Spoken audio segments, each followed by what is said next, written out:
Salam. Haleluya, Tuhan Yesus memberkati kita. Saya hari ini, hari Sabtu tanggal 20 Februari, saya ada di sebuah mall di kawasan Jakarta Pusat.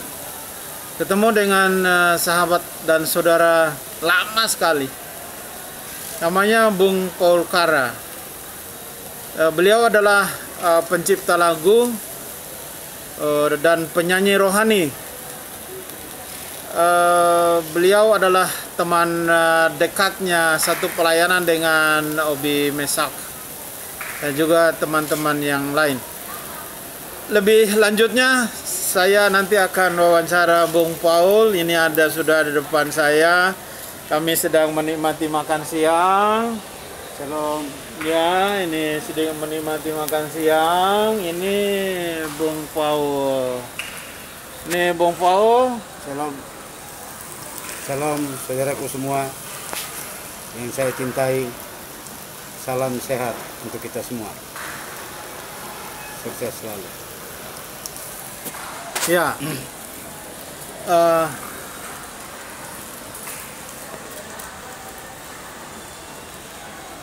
Bung Paul. Ya. Selama ini kan atau ada di sini sisi saya supaya gampang. Ya, selama ini kan saya mengenal Bung Paul sebagai penyanyi rohani yang juga bergerak dalam pelayanan di gereja dan juga bergerak di dalam keartisan dan juga pelayanan di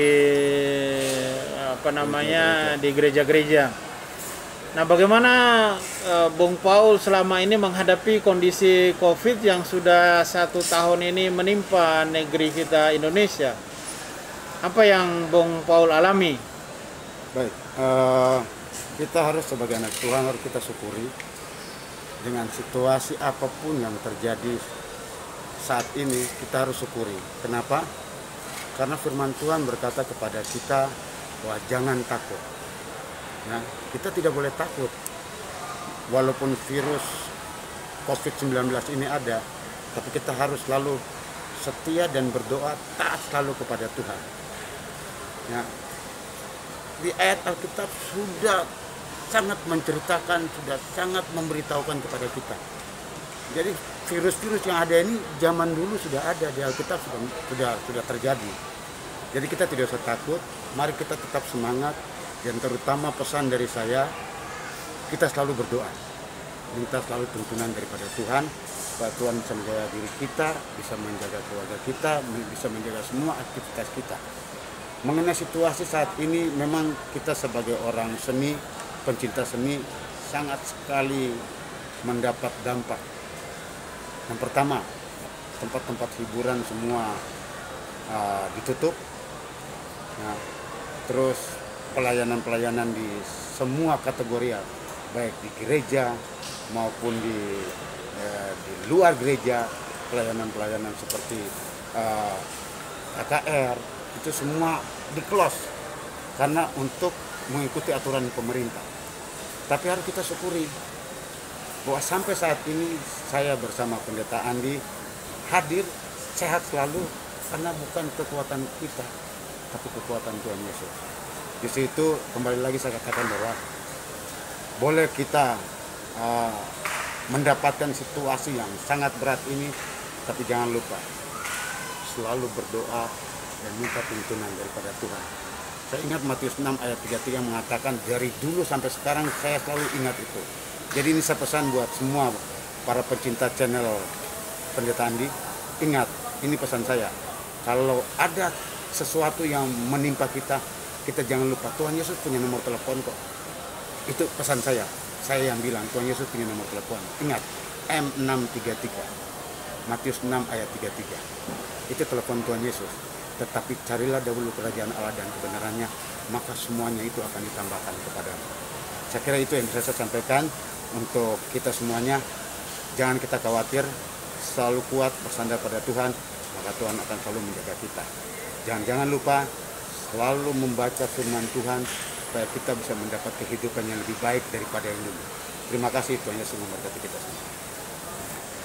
Amin, haleluya. Luar biasa Tuhan mengingatkan kita hari ini bahwa carilah dahulu kerajaan Allah dan segala kebenarannya, maka semuanya itu akan ditambahkannya kepadamu. Telepon Tuhan Yesus. Ya, dan itu adalah kata Bung Paul bilang bahwa itu adalah teleponnya Tuhan Yesus Kristus.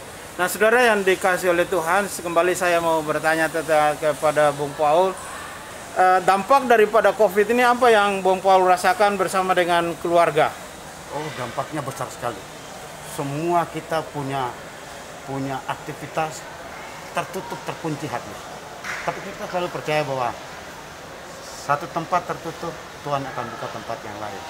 Nah, kita punya aktivitas semua tertutup. Saya yakin dan percaya bahwa Tuhan akan membuka keran yang lain. Memang dampaknya besar sekali. Ya, kita tidak bisa berbuat apa-apa, mau keluar kemana-mana tidak bisa, mau lakukan aktivitas tidak bisa.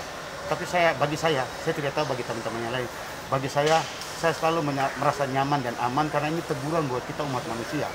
Yang selama ini kita selalu pergi ke kiri, ke kanan dengan sebebas-bebasnya sampai kita lupa semuanya. Baik itu di lingkungan kita, di keluarga kita, sampai kita lupa pulang jam berapa, terus ketemu sama anak dan istri jam berapa. Tapi dengan adanya situasi seperti ini, setiap hari kita ada di rumah, bergaul, ngobrol, bercerita tentang firman Tuhan dengan orang-orang terdekat di sekitar kita. Karena apa? Itu dampak yang positifnya. Kalau dampak yang negatifnya, ya mungkin ekonomi kita mau mencari duit itu berat. Tapi saya yakin dan percaya bahwa Tuhan tidak pernah meninggalkan umat yang selalu setia kepadanya. Itu, ingat, telepon Tuhan Yesus, pasti Tuhan Yesus akan mendengarkan. M633, Matius 6 ayat 33, Tuhan akan selalu menjaga kita dan memberkati kita. Saya kira itu, Pak. Amin, haleluya. Saudara yang dikasih oleh Tuhan, memang dampaknya sangat besar COVID ini. Karena saya, ini pengalaman aja. Saya selama ini seringkali mengirim berita-berita rohani, renungan-renungan, ayat-ayat kepada kawan-kawan banyak hal. Semua yang ada di grup WA saya itu, saya setiap hari saya hampir mengirimkannya renungan. Nah, 1 tahun lalu, kira-kira bulan Mei atau Juni gitu, saya kirim renungan. Lalu ada seorang pelayan Tuhan, aktivis dalam gereja dan full time dalam pelayanan. Saya mengirimkan renungan. Sebenarnya renungan itu renungannya biasa.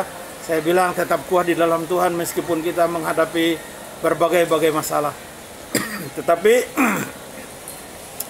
aktivis gereja ini atau hamba Tuhan ini jawab saya, dia bilang gini sama saya, Om Andi, jangan hanya kirim renungan, saya sudah bosan, kata dia. Nah, ini bayangkan aja, saudara, udah bosan dengan renungan, bosan dengan firman Tuhan, bosan dengan khotbah. Karena kondisi keadaan memang susah gitu. Lalu saya tanya, apa yang membuat Anda bosan? Saya nggak perlu renungan, yang saya perlukan sekarang ini uang. Karena saya dan keluarga sudah tidak makan, Pak, kata dia bilang gitu. Sudah nggak makan. Kalau Om Andi bisa kirim, nggak usah, saya nggak minta jutaan, 200.000 aja, kirim sekarang, kata dia bilang gitu. Aduh, saya benar-benar kaget, saudara. Memang selama ini kan dia memang full time. Penghasilannya dari PD, dari pelayanan di gereja dan dari pelayanan musik. Karena dia pemain musik. Nah, selama ini PD dan gereja tutup kan. Jadi income untuk hidup itu benar-benar tertutup. Sementara dia dan istrinya dan 3 orang anak. Karena saya kirim tidak hanya 200 itu yang dia minta, saya kirim. Tapi saya bilang sama dia, Sherlock, lokasi kamu tinggal di mana? Akhirnya saya ajak kawan benar-benar dalam. Saya datang ke sana, ke rumahnya, ke rumah sewa petak itu. Saya datang benar-benar hidup dalam keadaan yang terpuruk karena COVID. Akhirnya saya bawa kawan 2 orang.